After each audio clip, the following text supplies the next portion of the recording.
Welcome to my economics channel, where I love discussing the topic, but most importantly, I love to make it something fun and interesting to learn. And to that end, I want to talk about institutions. What are they and why do we care? Especially in the lens of economics. Whether we are studying macroeconomics, microeconomics, economics at the level of countries or down to individuals.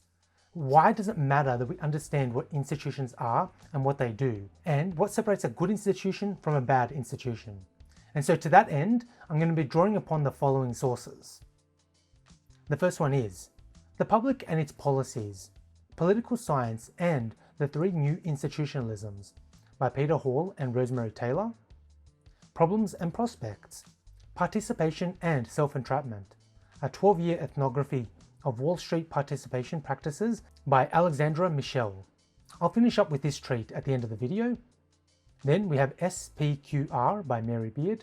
And then finally we have The Roman Market Economy by Peter Temin. You can't see or touch an institution, yet we know of its effects.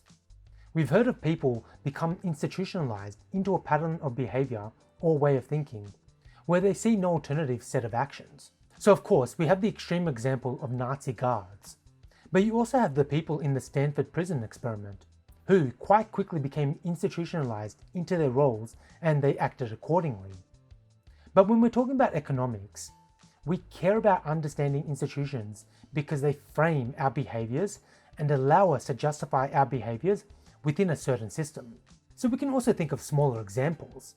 We can think of the example of Enron, where people at the bottom, they acted in certain ways because they felt there was no alternative. People felt trapped by the orders which were given from above. They acted within that new set of rules and norms and behaviors that formed part of a new institution for Enron. And so of course, using this example of Enron, we have this idea of people at the top dictating the institutions to the people below. And so in that sense, institutions can be seen as all pervasive. They can be something that we cannot escape, something that we cannot touch or that we cannot affect in any way, that our actions or set of actions is sort of predetermined ahead of time for us. And so in this vein, institutions have the power to change and mold our behaviors. And so in fact, even in a very small business, you can become institutionalized into the way that business runs. It could just be you and your manager. However, if your manager acts in a certain way, you're likely to act in a similar manner to maintain your job, to keep your job, especially in really hard times. And the point is, it's very easy within that new context, those new institutions, those new rules that are set by the manager to you, it's very easy to justify your actions according to the new rules that have been set for you. Because it's something you can't change. It's something that you can't affect. It's something that happens to you. It's very easy to justify or compartmentalize your actions and not consider the effects that your actions are having. And so the idea is not that institutions can make you a good or a bad person, whether that's a bad institution in a large organization like Enron, or in a really small institution, like let's say you and just your manager. But the point is that such is the power of institutions that they can present no alternative courses of action, or no easy alternative courses of action. And so you take the easiest one, or you take the one that's most readily available, and that can then produce negative outcomes. And that is how those institutions are perpetuated. But of course, we also have examples of good institutions. We can think of how Rome was able to rule over such a vast and diverse region. At any point in time, there actually weren't as many administrators running the empire as you might imagine. And how that was possible was because of the good institutions that were set up beforehand, and the role and the job that these administrators played, they were roughly stable over quite a long period of time. And yes, Rome faced a lot of adversity and there was a lot of change, but the good institutions that were set up in the Republican period, they carried over, they were strong enough. People had a vested interest in perpetuating the good institutions, but not only that, these institutions presented actions that people were able to take, very easy actions that people were able to take and choose from, that allowed Rome to survive for so long. It's what allowed Rome to survive many bad emperors. So good institutions, like in the case of Rome's, they've become durable and people have a vested interest in perpetuating these institutions. These code of behaviors, these ethics, these rules that are both written and unwritten, expected behaviors. All of that bundled together, which forms institutions, that was relatively stable over a long period of time. However, of course, as is the case of Rome, it does eventually collapse. And part of the reason is that the institutions which had carried Rome up until that final period of Rome's existence, those institutions were strong and they were stable. However, they became stagnant over time. And over time, they were not able to adapt and evolve to the changing environment, to the changing conditions that the Roman Empire was facing. And so the administrators in the later period of the Roman Empire may have been taking actions that had been taken previously, but those actions were no longer appropriate to the new context which Rome found itself in. And so such is the power of institutions. They can be all pervasive and they can shape our behaviors, they can mold us, we can see no alternative, we can feel trapped by them. And also they can become stagnant and weak over time, and perhaps imperceptibly. And perhaps it's not easy to pinpoint when and how they became weak, but that they did. And then eventually this leads to inevitable collapse. And so following on from this example of Rome, from SPQR, we learn that when Caesar Augustus became the first official emperor, he did not take direct control of every administrative office.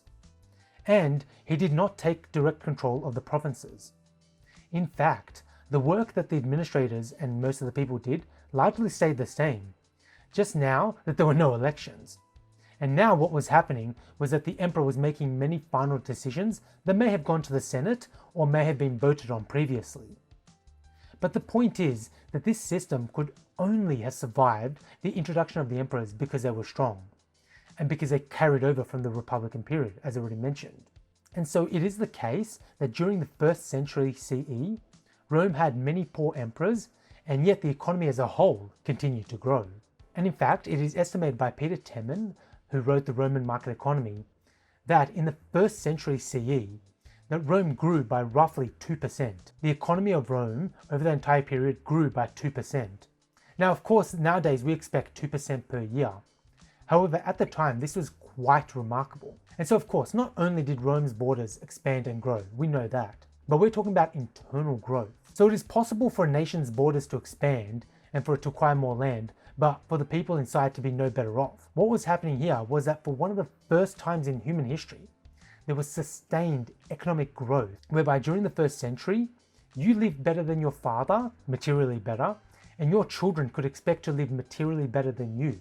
And this continued to roughly 100 CE, before growth started to eventually taper off, and then eventually, of course, it went into decline. And so the reason why this 2% growth over this century is so amazing, and the reason why I bring it up, is because most empires and most kingdoms experienced no growth at all. And this is important because during that 1st century, Rome had many poor emperors.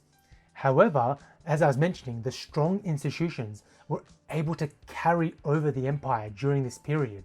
And they still ensured that there was internal growth, that you could be materially better off as time went on. Economically speaking, you didn't stay stagnant as you did throughout most of history. And just to finish up this train of thought, there are many empires, many nations, many kingdoms where a single leader would die and it would all fragment. We can think of an example like Charlemagne. His empire completely fragmented after he died, and so only good and strong institutions can carry a nation or an empire forward, as is the case in Rome. And yet, with all of that said, how should we understand what separates a good institution from a bad one? Institutions form part of the written rules and codes of conduct, but perhaps more importantly, the informal rules that basically everyone knows. And these rules or expectations shape behaviours, and so then people contribute to perpetuating the institution, even if they can't touch it or they can't see it themselves. The idea is that we are best when we are faced with only a few competing courses of action, and an institution ideally only presents us with such choices, but ones that are ultimately good to the society, or good for the business, wherever it is that you are working. And of course, there is a history to the choices people have faced in the past that have perpetuated the institution to the present, and thus these can be seen as good actions contributing to good institutions. Of course, as mentioned, institutions can be corrupted from within. Most often we can think of it as happening from the top, where people at the top become corrupt and or lazy, and then this seeps down to the people below.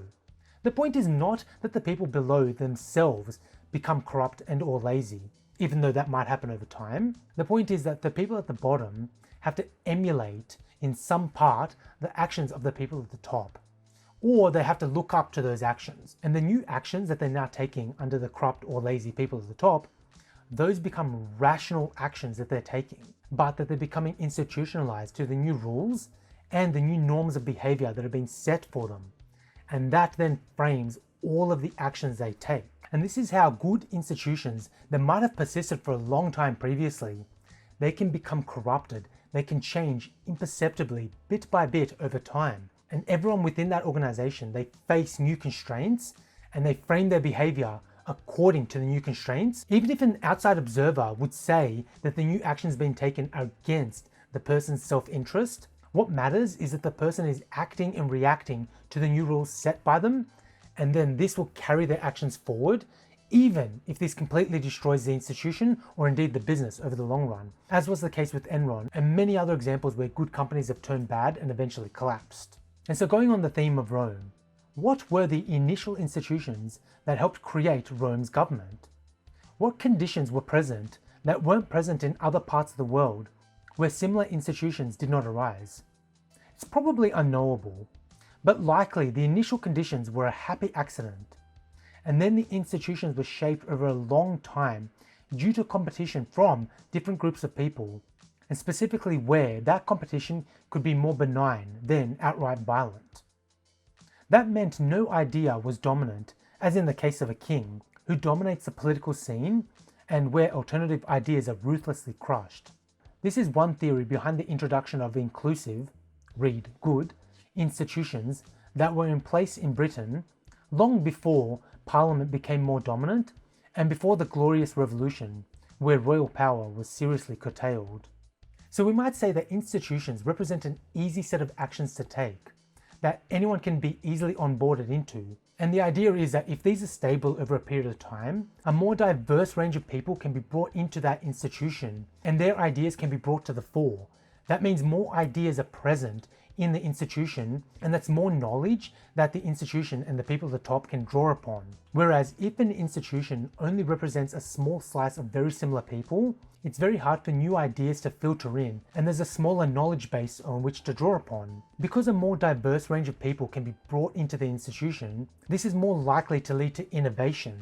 It's more likely that the institution can thrive and survive, because there's always going to be challenges and adversity that an institution is going to have to face, and with a wider group of people in that institution, that means there's more chance of that institution surviving any challenges that are brought to it. And so the idea is that this diverse group of people, they can change the institution, they can mold the institution, or at the very least they can help to do so, but they don't change the character of the institution. And therefore, the institution just keeps going on, and it can keep facing new and tougher challenges. So institutions, they shape people's behavior, but also expectations.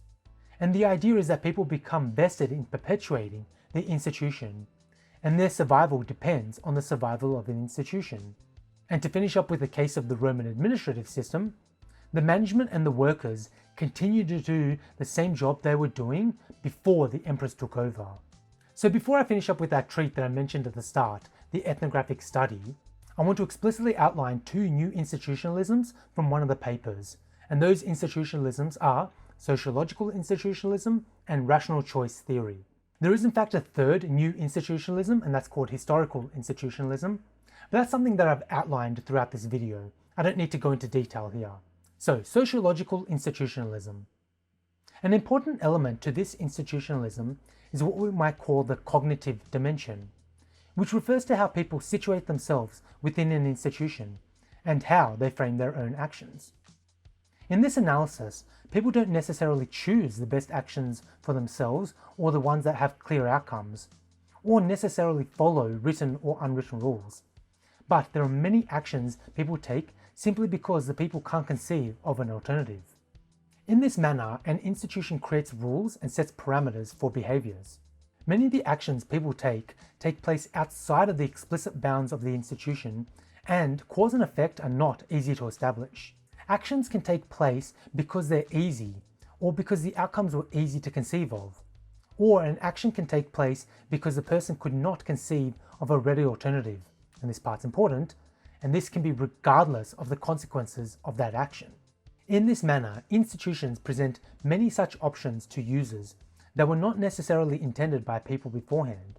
And ignoring this aspect of behavior when analyzing institutions or situations will mischaracterize how people really act and react within a particular set of rules, norms, and codes. This also makes it more difficult to set up or build upon a particular institution, as people will react based on particular decisions they face, and they may take actions outside of the context of the institution. Okay, so that was sociological institutionalism. Now let's get on to rational choice theory.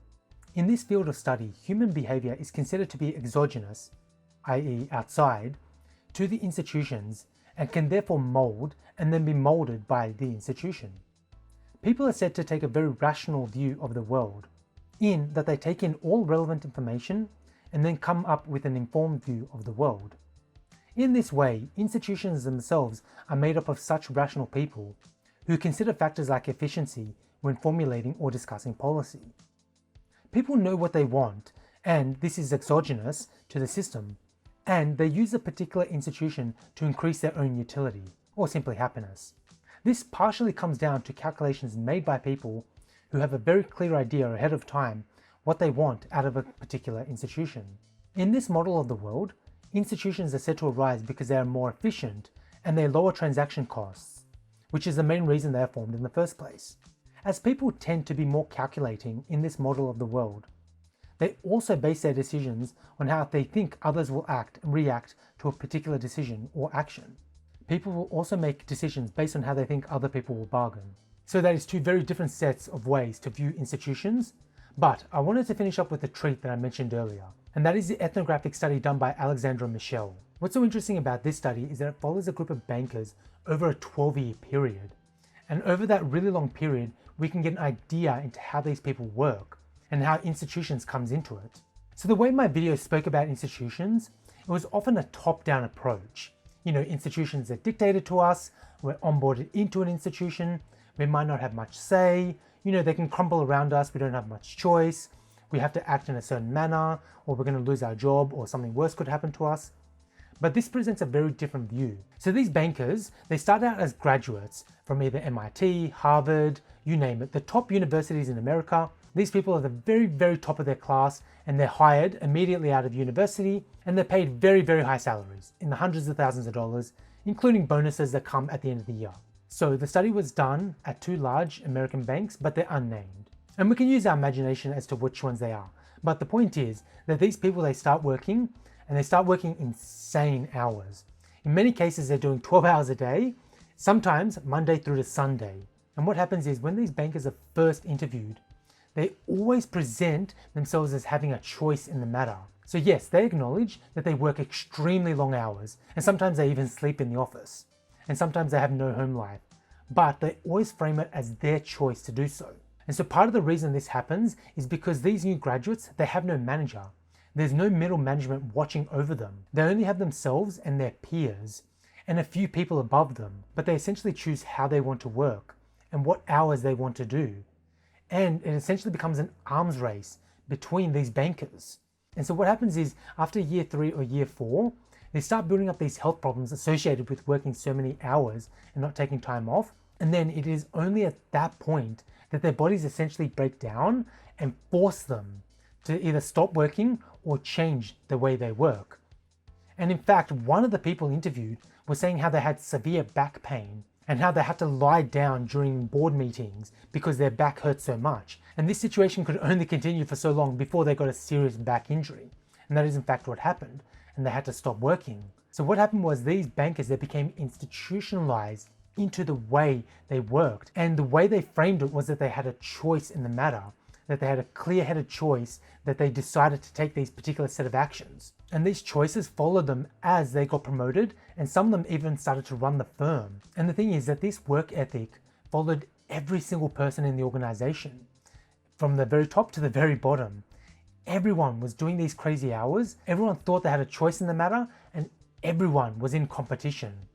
The reason why I say everyone thought they had a choice in the matter is that after year 4 and year 5, when they're interviewed again, they get some perspective on their life, especially if they've had an injury and they've had to stop working, or they've had to change how they work. That is when the vast majority of participants, they look back and they say, oh, I didn't actually have a choice in the matter.